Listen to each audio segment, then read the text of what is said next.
प्रिय दर्शक बंधु नमस्कार। त्राणकर्ता जीशु नाम आउ थे आपको स्वागत जनावि। आमने साब स्कूल माध्यम आम शिखुअछु कि बाइबल हूँ आमनकर पथ प्रदर्शिका। जदि आम ए पथ प्रदर्शिका को जदि जाना चेष्टा करूँ हेले आम कि प्रकार पढ़ा एवं कि प्रकार जाना ए विषय आमन मध्य अच्छा भाई आमोस लिमा आपन को स्वागत करा होछि। धन्यवाद ठीक सर। से प्रकार Thank you, sir. भाई आपन को स्वागत करा होछि। Thank you so much sir. आउ वर्तमान आमे माने बाइबल को भूमिका हिस रखी कि एहा को पढ़ी कि आमे आगो को चलवा को पढ़ी। अनेक लोक मान पाखर अनेक बाइबल अछि किंतु अनेक लोक माने बाइबल खोलंती नै। किंतु बाइबल विषय रे ईश्वर का वाक्य कहे एब्री पुस्तक 4:12 रे कि ईश्वर का वाक्य गोटे दुई कौन कहे जीवंत दुई धाड़ी जीवंत तख्त माने एते कौन कहे शार्प कहते इंग्लिश रे कि एहा दुई पट काटी सेति कि नुहे आउ मते ईश्वर का वाक्य कहे आउ प्राण आत्मा ग्रंथि ओ मज्जार विच्छेद पर्यंत परिभेदक एवं हृदय चिंता ओ भावर स्पष्ट विचारक उठे। ईश्वर का वाक्य केते शक्ति अच्छी आमे माने वर्तमान आमे चेष्टा करिया जदि आमे ईश्वर का वाक्य को ग्रहण करा चाहूछु एहार पढ़िबार गोटे ढंग अच्छी समय गोटे निर्णय अच्छी आउ कि प्रकार में आशीर्वाद पाइबा ताहा विषय मध्ये ईश्वर का वाक्य रे लिखा अछि। हेले आसंतु आमे एई विषय रे आमे आगो को पढ़िबा। अनेक लोक मन भाबंती कि गोटे बाइबल गोटे केवल गोटे पढ़िबा बही किंतु ईश्वर का वाक्य कहे केवल गोटे पढ़िया बहिरु ताठर मध्य बड़ बड़ बही कौन माने यह गोटे जीवन को अनंत जीवन दान करि पारे। हरि जाइथिबा लोक को रास्ता देखै पारे अज्ञानी को ज्ञान दे पारे। से जुगु आमे कि प्रकार हमन जीवन ईश्वर का वाक्य ऊपर मनोभाव रखि कि यह को आम जीवन भूमिका रखि कि आगो बढ़िबा ए विषय आमे देखिबा।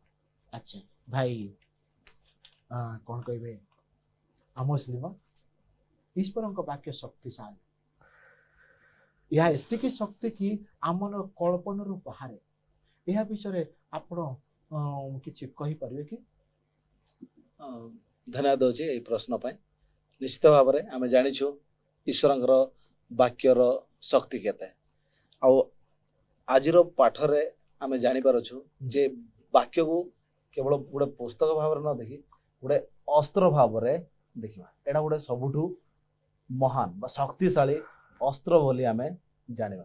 किंतु आमे जदि एफिसियो 6:17 पद पढ़िबा एटा लेखा अछि पुणी परित्राण रूप शिरस्त्राण परिधान धान कर वो आत्मांग खड्ग अर्थात ईश्वर वाक्य धारण कर।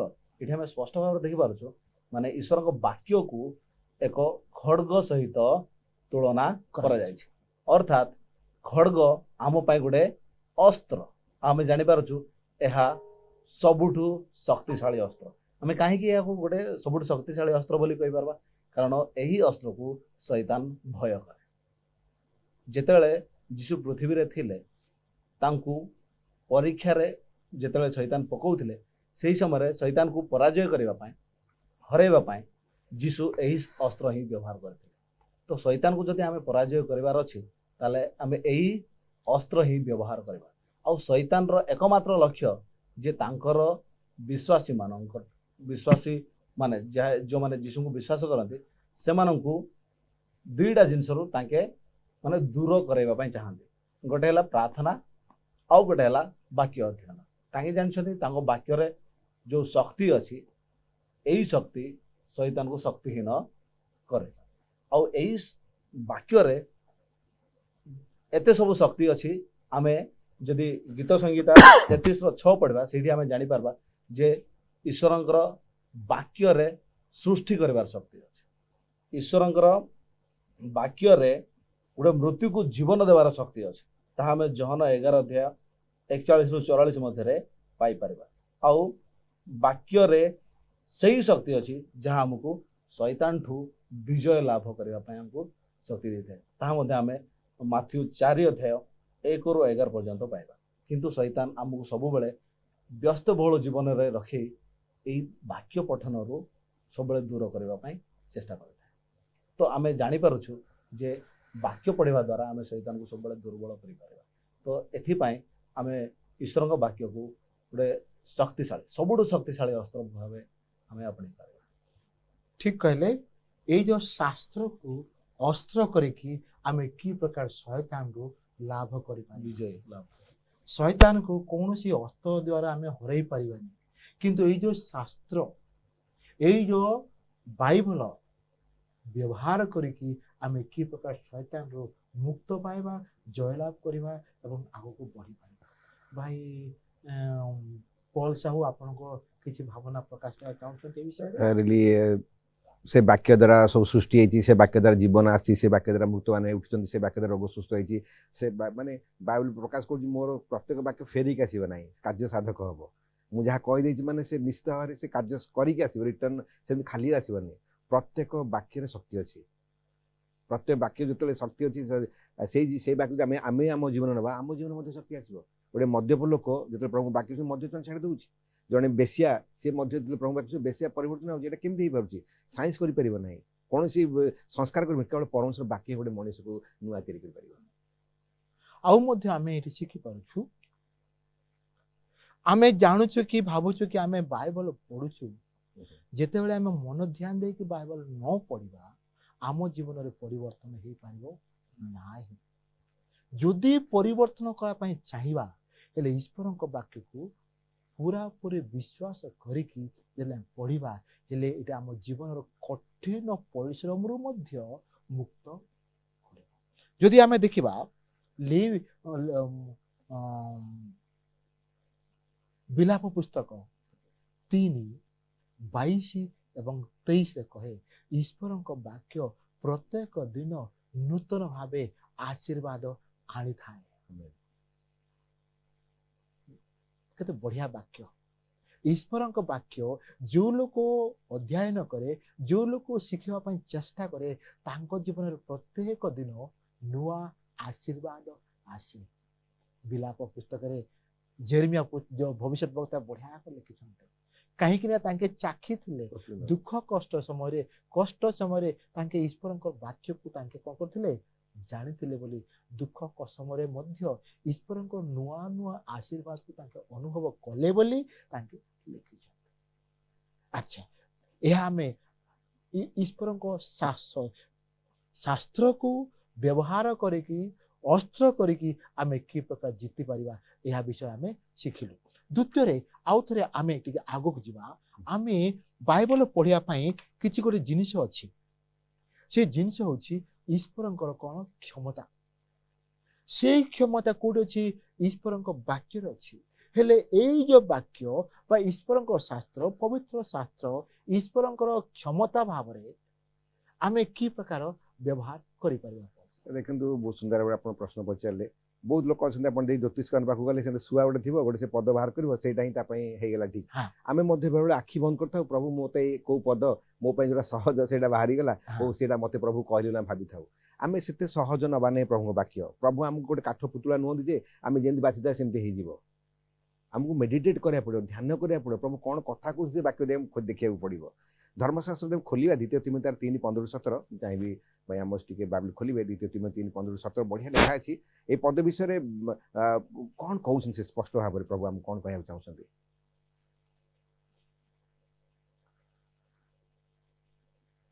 लिखा पुणी जो धर्मशास्त्र ख्रीष्ट जीशुठारे विश्वास द्वारा तुम्भको परित्राण जनक ज्ञान देवाक समर्थ ताहा तुम्भे बाल्य काल ठारू ज्ञात अछ। समस्त शास्त्र ईश्वर निश्वासित एवं शिक्षा अनुजोग संशोधन और धार्मिकता संबंधी शासन निमंते उपकारी, जेपरि ईश्वर लोक सिद्ध होई समस्त उत्तम कार्य निमंते सुसज्जित हुए। हेले एथरे हम कोन बुझु कि ईश्वर शास्त्र रे अधिकार अछि, क्षमता अछि लोकन को परिवर्तन करि पारे, लोकन को गोटे पथ प्रदर्शिका भाव रे रास्ता देखै पारे, हो जाइथिबा लोक को कोन करे से रास्ता रे नै पारे। हेले यार क्षमता बा अधिकार कोड अछि ईश्वरंकर वाक्य अछि। अच्छा आमोस किछि कहया पूर्वे एरा केते गुडा विषय मु कहया पा चाहूछि ईश्वरंकर वाक्यर क्षमता विषय। प्रथम कथा हला जेते बेले आमे बाइबल पढिबा से समय आमर मन को कठिन न करके पढ़िबा। जेते बेले आमे आम निज भावना को नहीं कि ईश्वर वाक्य को पढ़िया चेष्टा करबा हेले आमे द्वंद्व रे पड़ी जिबा। द्वितीय विषय हला ईश्वर भावना मनुष्यर भावना ठारू बहुत गभीर। यदि आम से गभीर विषय जाना चेष्टा करबा हेले आमे कोडी पाइबा, कोडी से अधिकार पाइबा, कोडी से क्षमता पाइबा केवल ईश्वरंक वाक्य। तृतीय रे आमे देखिबा जेते बेले आमे ईश्वरंक वाक्य पढ़िबा से समय हमको सांत्वना दिए। It gives us comfort. दुख समय कष्ट समय ईश्वरंक वाक्य हमको सांत्वना दिए। चतुर्थ रे केते लोक माने पढ़ंती बाइबल या गोटे बाइबल जहाँ पढ़ले पढ़लु किंतु सब किछि जले बेले आमे पढ़ी जिस मागु फुल पैकेज लोक माने किणंती पैकेज हमको ये किणले ए पैकेज बाइबल के पढ़िया पूरा पैकेज। धनी मानक पाई शिक्षा अछि, गरीब को शिक्षा अछि, दिनही लोक को शिक्षा अछि, जे पापी को शिक्षा अछि, समस्त पाई शिक्षा अछि। आउ ए शिक्षा केवल ने कि अधा रास्ता छाड़े किंतु आरंभ रु शेष पर्यंत लोक मान को रास्ता देखाई दे। 5 रे हेले जेते बेले ए सब अछि हेले आमे ईश्वरक वाक्य को गभीर भावे मन ध्यान सब देई आमे शिखिबा को पड़िबा। ए विषय किछि कहबा चाहछन्ती आमस? निश्चित भाव सर आमे बाइबल को अल्प अंश को केवल ग्रहण करबा नै। जदि एपरि करबा ताहले निश्चित भाव रे हम निज शक्ति रे हमें भूल बुझी पारे माने पारिबा संभव अछि। तो सेथि पय हमें संपूर्ण वाक्यर अर्थ को बुझा पय संपूर्ण पद को हमको पढ़िबार अछि। जेपरि हमें माथ्यू 22:27 देखबा पाउछु जे कोन कहउछु तुमे आपन परमेश्वर को समस्त मन हृदय एवं ज्ञान शक्ति समस्त देगी तुमे प्रेम कर। सेहि परि हम जतले वाक्य को पढोछु वाक्यर समस्त विषय को नै कि हमें बुझिबा। कारण आमे निज शक्ति रे जदि बुझिबा ताहले आमे सेही जा प्रकृत जो गभीर रहस्य रही वाक्य रे सेथरो आमे दूरे जीवा।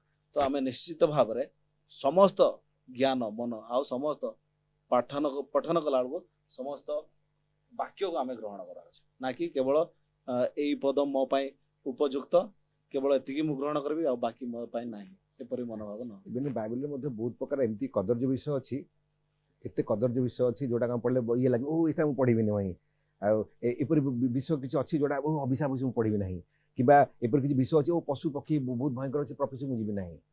सेटा सब देखि दे आमे बहुत लोक भाबु नाही नै से सब मो पय लेखा हैनी से तांको पय लेखा है जी मो एमदिला आमे बाइबल को खंड विखंड कर दोछु प्रभु आत्मा को बोधा आमे ये कर दोछु ना हमको जहा प्रभु कहिन तार कोन कहया छ प्रभु तार कोन अर्थ अछि से हम देखिया पड़िबो तादि प्रभु कथा कहया चाहछन्ती। ठीक कहले तापरे आउ गोटे विषय शिखिबा बाइबल रो सत्यता। बाइबल सत्य आमन को कोन करि पारे आमन को रास्ता नै पारे। हां भाई पाउल विषय किछि कहया पाई चाहछन्ती? देखुन आमे समय जानि छै एटा मनुष्य ज्ञान लिखित नै ईश्वर को प्रेरित लोक माने लिखछन्ती एटा कोनोसी मनुष्यर इच्छा जात नै ईश्वर इच्छा जात होइछि। तो जेतो ईश्वर की इच्छा जात आमे को सम्मान करिया प्रथमे आमे कोन करतना बाइबल को आमे माने कोन करतना बेले आम पाखरे प्रत्येक बाइबल अछि आमे बाइबल को तकिया मध्ये बेले व्यवहार करि थाउ बेले बाइबल धूली होता हम ताको देखि न था मध्ये बाइबल होली होली प्रपोज ओडे ईश्वर को इच्छा ईश्वर प्रेम लेटर ईश्वर को समस्त योजना ताके प्रकाश होइछि।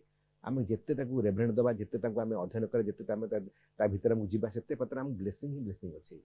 अच्छा ठीक कहले आमे सर्वप्रथम देखिबा यीशु ख्रीष्ट कहले मु ही पथ सत्य जीवन हेले सत्य किए यीशु ख्रीष्ट आ बाइबल के लिखछन्ते यीशु ख्रीष्ट सत्य परमेश्वर सत्य वाक्य लिखिछन्ते सत्य परमेश्वर सत्य वाक्य लिखिछन्ते।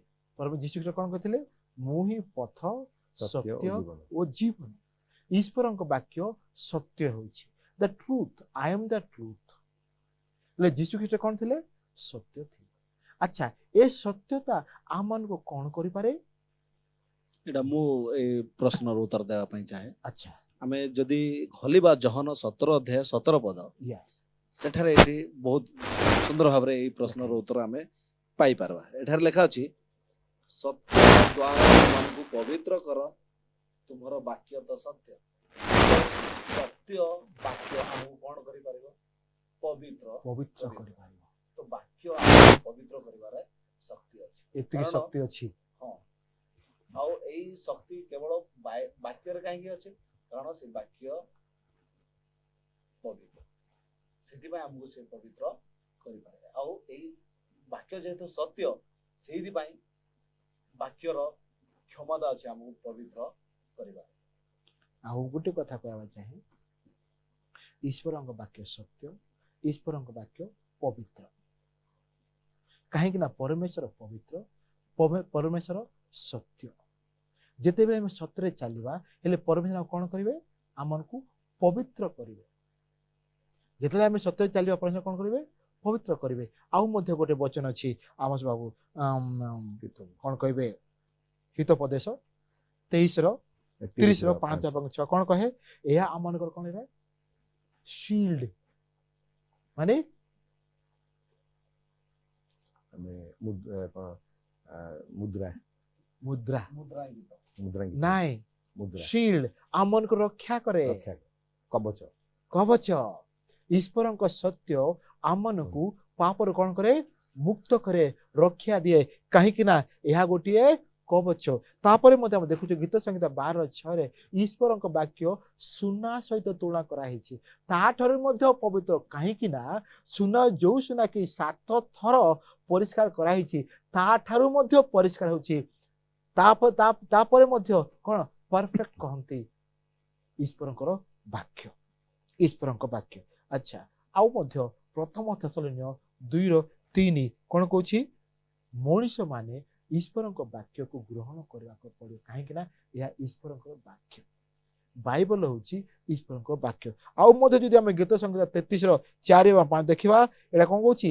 ଈଶ୍ୱରଙ୍କ ବାକ୍ୟ ସତ୍ୟ। ନୂତନ ନିୟମ ଦେଖାଉଛୁ ଏବଂ ପୁରାତନ ନିୟମରେ ମଧ୍ୟ ଈଶ୍ୱରଙ୍କ ବାକ୍ୟ ସତ୍ୟ ବୋଲିକି ଆମେ ଜାଣିପାରୁଛୁ। ଆଉ ଶେଷରେ ଏହା ଆମମାନଙ୍କୁ ମୁଦ୍ରାଙ୍କିତ କରେ। କଣ ପାଇଁ? ଅନନ୍ତ ଜୀବନ ପାଇଁ। ଈଶ୍ୱରଙ୍କ ବାକ୍ୟ ଇଫିସିଓ 1:13 ହିସାବରେ ଏହା ଆମକୁ ମୁଦ୍ରାଙ୍କିତ କରେ। କଣ ପାଇଁ? ଅନନ୍ତ ଜୀବନ ପାଇଁ। ଆଉ ଏ ବିଷୟରେ କିଛି ଆପଣ ମାନେ କହିବା ପାଇଁ ଚାହୁଁଛନ୍ତି?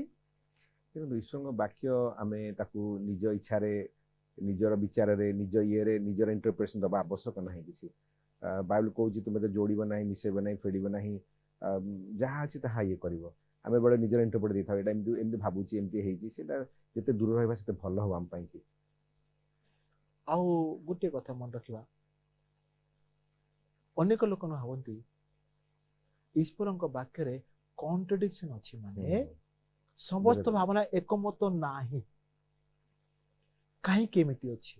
ଏହାର କାରଣ ହଉଛି ଈଶ୍ୱରଙ୍କ ବାକ୍ୟ କହେ କେବଳ ଭଲ ଷ୍ଟୋରି କହିଲେ ଏଟା ଗୋଟେ କଣ କହିବେ? ପାର୍ଟିସନ, ମାନେ ଆମେ ଜଣକୁ ଅନ୍ୟାୟ କରୁଛୁ, ଜଣକୁ ନ୍ୟାୟ କରୁଛୁ। ପରମେଶ୍ୱର କଣ କଲେ? ସବୁ ଯେ ପ୍ରକାର ମଣିଷ ମାନେ ପଢନ୍ତୁ, ଆଉ ଏଇ ଯୋଉ ପଢିଲା ପରେ ତାଙ୍କେ କଣ ସତ୍ୟ ତ ତାଙ୍କେ ଜାଣନ୍ତୁ। ଆମର ପ୍ରଫେସର ଗୋଟେ କଥା କହିବାର, ପରମେଶ୍ୱର ଆୟୁବକୁ ତାଙ୍କୁ ଗୋଟେ ଦୁଃଖ ସମୟ ବିଷୟ ନେଇକି ତାଙ୍କୁ ପରୀକ୍ଷା କଲେ। କାହାକୁ? ଆୟୁବକୁ। ଯେତେବେଳେ ଆମେ ଭଲିବଲ ଖେଳୁ, ଭଲ କୋର୍ଟରେ ଖେଳିବା ଅଲଗା, ଆଉ ଯୋଉ ଅନ୍ୟ ସାଇଡରେ ଭଲ ନାହିଁ ସେଟା ଖେଳିବା ଅଲଗା। କିନ୍ତୁ ଯୋଉ ଲୋକ ଭଲ କୋର୍ଟରେ ଖେଳେ, ଆଉ ଯୋଉଟା କି ଯୋଉ କୋର୍ଟ ଭଲ ନାହିଁ ସେଥିରେ ଖେଳେ, ସେଥିରେ ତାର ଗୁଣ। ଆଚ୍ଛା, ଏହାକୁ ଆମେ ରଖିବା ବାଇବଲର ସତ୍ୟ। ତାପରେ ଆମେ ଟିକେ ଆଗକୁ ଯିବା। ବାଇବଲ ନିଜ ବିଷୟରେ କଣ ଦାବି କରେ? ଆମସ ବାବୁ କହିବ, ଈଶ୍ୱରଙ୍କ ବାକ୍ୟ କଣ ଦାବି କରେ? ଆମେ ଅତି ସୁନ୍ଦର ଭାବରେ ଏବେ ପର୍ଯ୍ୟନ୍ତ ପଢି ଆସିଅଛୁ। ଆଉ ଗୋଟେ ପଦ ଆମେ ପଢିବା, ଗୀତ ସଂହିତା 119:11 ପଦ। ଆମେ ଏଠି ଦେଖିବା ଆଉ ଜାଣିପାରିବା ବାଇବଲ କଣ ଦାବି କରେ। ଲେଖା ଅଛି, ମୁଁ ଯେପରି ତୁମ ବିରୁଦ୍ଧରେ ପାପ ନ କରେ ହଁ। ଏଥିପାଇଁ ମୁଁ ଆପଣା ହୃଦୟ ମଧ୍ୟରେ ତୁମର ବାକ୍ୟ ସଞ୍ଚୟ କରି ରଖିଅଛି। ଏହାର ଅର୍ଥ କଣ ଯେ ଆମେ ଜାଣିପାରୁଛୁ ବାଇବଲ ଦାବି କରେ ଯେ ମୋ ଠାରେ ସେ ଶକ୍ତି ଅଛି ଯୋଉ ଶକ୍ତିରେ ମୁଁ ପାପକୁ ଦୂରେଇ କରିପାରେ। ଅର୍ଥାତ୍ ଯଦି ଆମେ ଈଶ୍ୱରଙ୍କ ବାକ୍ୟକୁ ଯଦି ହୃଦୟରେ ରଖୁଛୁ ତାହେଲେ ପାପ ରହିବାର ସ୍ଥାନ ନଥାଏ। ମାନେ ଏଠାରେ ବାଇବଲ ଦାବି କରୁଛି ଯେ ମୋ ଠାରେ ସେ ଶକ୍ତି ଅଛି, ମୁଁ ପାପକୁ ଦୂର କରିପାରେ। ସେଥିପାଇଁ ମତେ ତୁମ ହୃଦୟରେ ସଞ୍ଚୟ କରି ରଖ। ପୃଥିବୀରେ ଏପରି କୌଣସି ବ୍ୟକ୍ତି ନାହିଁ, କୌଣସି ୟୁନିଭର୍ସିଟି ନାହିଁ ଯିଏକି ଏହି ଜ୍ଞାନ ଦେଇପାରିବ ଯେ ଆମେ କେମିତି ପାପରୁ ଦୂରେ ରହିପାରିବା। କେବଳ ତାହା ବାଇବଲ ଦେଇପାରେ। ଯୀଶୁ ଖ୍ରୀଷ୍ଟ ଗୋଟେ ବଢିଆ କଥା କହିଛନ୍ତି ଜୋନ 6:63 ରେ, ମୁଁ ତୁମକୁ ଯୋଉ ବାକ୍ୟକୁ ସେଥିରେ ଜୀବନ ଅଛି, ଆତ୍ମା ଏବଂ ସେ ଜୀବନ ଅଛି। ମାନେ ବହୁତ ଆମେ ଦେଖନ୍ତୁ ଏତେ ହଜାର ବର୍ଷ ପୂର୍ବରୁ ଲେଖା ହେଇଛି ବାଇବଲ, କିନ୍ତୁ ଆଜି ମଧ୍ୟ ଲୋକଙ୍କ ଜୀବନ ପରିବର୍ତ୍ତନ କରୁଛି। ଏତେ ପାୱାରଫୁଲ, ଏତେ ଶକ୍ତିଶାଳୀ ପ୍ରଭୁ ସେ କଥା କହୁଛନ୍ତି। ଜିସାଇ ମଧ୍ୟ 55:11 ଲେଖା ଅଛି, ଆମେ ଦେଖିବା ଦୁଃଖ ସମୟରେ ମୋର ସାନ୍ତ୍ୱନା ହେଲା, କାରଣ ତୁମର ବାକ୍ୟ ମତେ ସତେଜ କରୁଛି, ମତେ ଜ୍ଞାନ ଦେଇଛି ବୋଲି ପ୍ରକାଶ କରୁଛି। ଆମେ ସେ ବାକ୍ୟ ଆଡ଼କୁ ଆମକୁ ଭୋକ ହବାର ଅଛି, ଶୋଷ ହବାର ଅଛି। ଯେ ସେଥିପାଇଁ ବାକ୍ୟ ଆମେ ଶାରୀରିକ ପାଇଁ ଭୋକ ହଉଛୁ, ଖାଦ୍ୟ ଖାଉଛୁ, ସେମିତି ଆମକୁ ଆତ୍ମିକ ଜୀବନ ପାଇଁ ମଧ୍ୟ ଖାଦ୍ୟ ଆବଶ୍ୟକ ଅଛି। ଶାରୀରିକ ଯଦି ଖାଦ୍ୟ ନ ଖାଉଛୁ ଆମେ ଦୁର୍ବଳ ହେଇ ପଡୁଛୁ। ଠିକ ସେ ଦୁର୍ବଳ ହେଇଯାଏ, ଆଉ ଦୁର୍ବଳ ହେଲେ ସେଟା ଆମକୁ ଆଟାକ୍ କରିଦେବ। ଆଉ ମଧ୍ୟ ଈଶ୍ୱରଙ୍କ ବାକ୍ୟ କହୁଛି ମାଥ୍ୟୁ 4:4 ମଣିଷ କେବଳ ରୁଟିରେ ବଞ୍ଚି ନାହିଁ କିନ୍ତୁ ଈଶ୍ୱରଙ୍କ ବାକ୍ୟରେ ବଞ୍ଚେ। ହେଲେ ଆମେ ବର୍ତ୍ତମାନ ବାଇବଲ କଣ ଦାବି କରେ କି? ବାଇବଲ କହେ ମୁଁ ତୁମମାନଙ୍କୁ ପରିଷ୍କାର କରିପାରିବି, ମୁଁ ତୁମମାନଙ୍କୁ ଜୀବନର ରୁଟି ଦେଇପାରିବି, ତୁମମାନଙ୍କୁ ପାପରୁ ଉଦ୍ଧାର କରେଇ ପାରିବି। ଏହା ହଉଛି ଈଶ୍ୱରଙ୍କର ବାକ୍ୟର ଦାବି। ଆଚ୍ଛା, ଶେଷରେ ଜେରେମିୟାର 15:16 ଦେଖୁଛୁ, ଯେତେବେଳେ ଆମେ ଈଶ୍ୱରଙ୍କ ବାକ୍ୟ ପଢିବା ଆମ ମନରେ ଆନନ୍ଦ ଆସେ।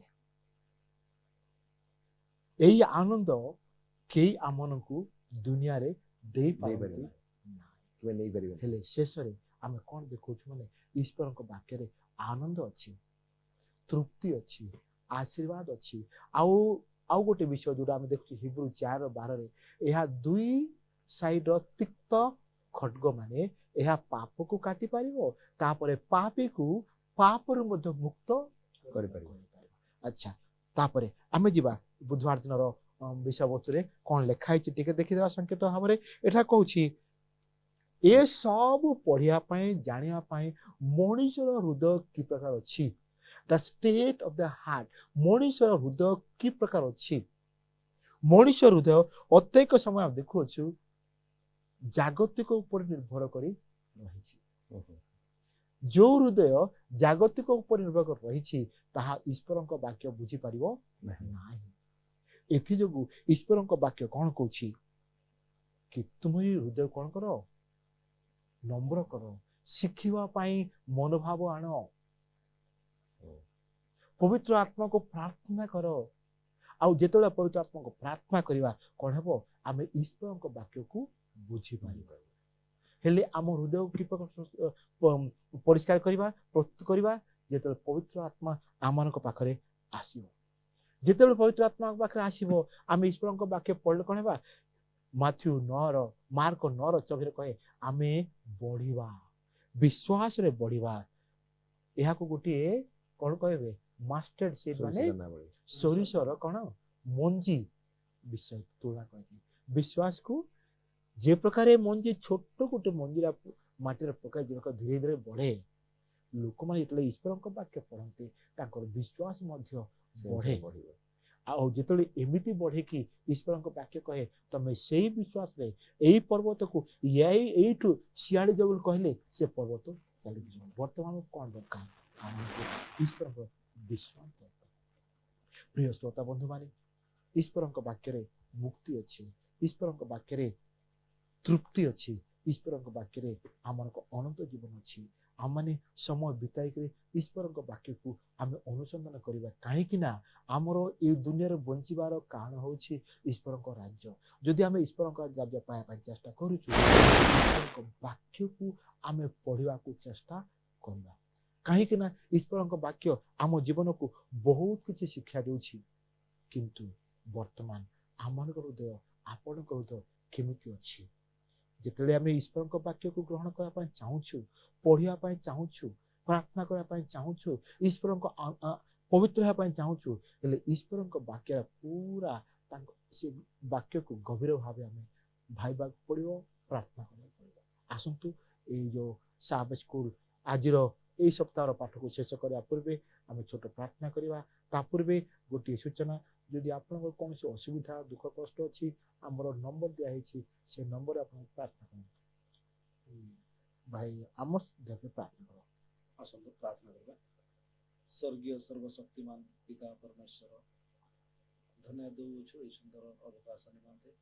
ଆମେ ଯେଉଁ ବାକ୍ୟର ଭୂମିକାକୁ ନେଇ ଆଲୋଚନା କରିଅଛୁ ପ୍ରଭୁ, ଏହି ବାକ୍ୟ ଯେପରି ଆମ ହୃଦୟକୁ କାଟିବ ଏବଂ ଯାହା ଅନାବଶ୍ୟକ ବିଷୟ ସବୁ ବାହାରେ ଫିଙ୍ଗି ଦେଇ ଆମକୁ ଯେପରି ଶୁଦ୍ଧ ପବିତ୍ର କରିପାରିବ, ଏଥିପାଇଁ ଆମେ ଯେ ବାକ୍ୟକୁ ଗ୍ରହଣ କରିପାରିବ, ଏଥିପାଇଁ ଏପରି କୋମଳ ହୃଦୟ ଆମ ଏହି ସମସ୍ତ ନିବେଦନ ତୁମ ପ୍ରିୟ ପୁତ୍ର ଯୀଶୁଙ୍କ ନାମରେ ମାଗୁଅଛି। ଆମେନ୍।